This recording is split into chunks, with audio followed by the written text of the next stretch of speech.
how are you today?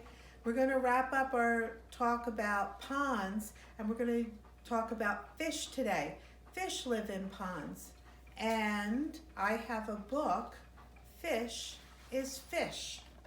Fish swim around and they breathe out of their gills. They don't breathe air like you and I.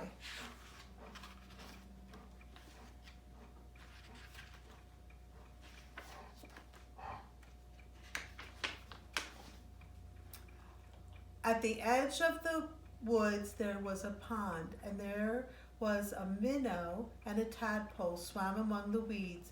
They were inseparable friends. They were best friends. See the little tadpole? That's a baby frog and a fish. And they are best friends. One morning the tadpole discovered that during the night he had grown 2 little legs. "Look," he said triumphantly, "look, I am a frog." "Nonsense," said Minnow. "How would you be a frog if only last night you were a little fish just like me?" They argued and argued until finally the tadpole said, "Frogs are frogs and fish is fish." And that's that. So the fish thought the tadpole was another fish like him, but it was really a baby frog. In the weeks that followed, the tadpole grew tiny front legs, and his tail got smaller and smaller. And then one fine day, a real frog now, he climbed out of the water and onto the grassy bank. Oh, so now, because he's a frog, he can go out of the pond, but the fish, he has to stay in the pond. The minnow, too, had grown and had become a full-fledged fish. He often wondered where the 4-footed friend had gone, but days and weeks went by and the frog did not return. He's missing his friend. Then one day, with a happy splash that shook the weeds, the frog jumped into the pond. "Where have you been?" asked the fish excitedly. "I have been about the world, hopping here and there," said the frog, "and I have seen extraordinary things." Extraordinary means wonderful and unusual. "Like what?" asked the fish. "Birds," said the frog mysteriously.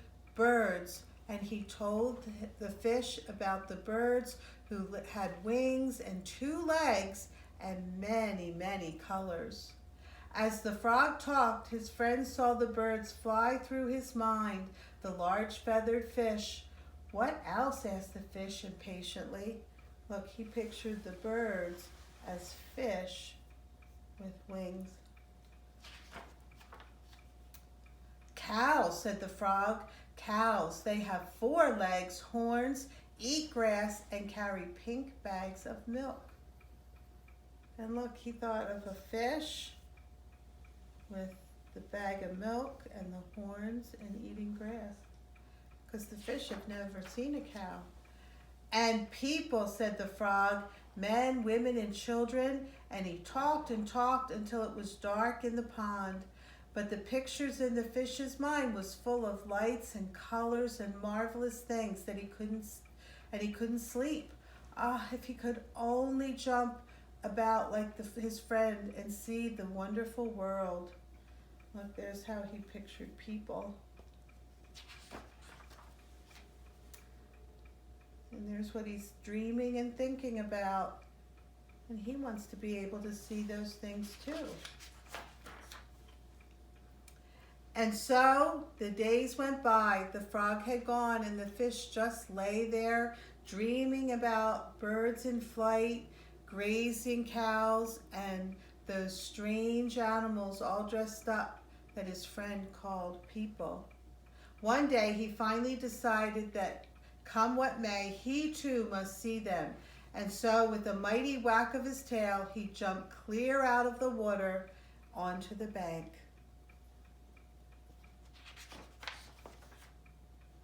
He landed in the dry, warm grass, and there he lay, gasping for air, unable to breathe or to move. "Help," he groaned feebly. Remember, I told you fish, they can't breathe air outside of the water, and he can't move. He doesn't have legs or arms. Luckily, the frog, who had been hunting a butterfly nearby, saw him and with all his strength pushed him back into the pond. Oh, what a good friend. Still stunned, the fish floated about for an instant. Then he breathed deeply, letting the clean, cool water run through his gills. Now he felt weightless again, and with an ever so slight motion of the tail, he could move to and fro, up and down, as before. The sun rays reached down within the weeds and gently drifted patches of luminous color. This world was surely the most beautiful of all worlds. He smiled at his friend, the frog, who sat watching him from the lily leaf. "You were right," he said. "Fish is fish." So I thought it might be fun if today you pretended to be a fisherman. Maybe you could pretend to fish and catch a fish. I hope you have a great day. I love you. Bye-bye.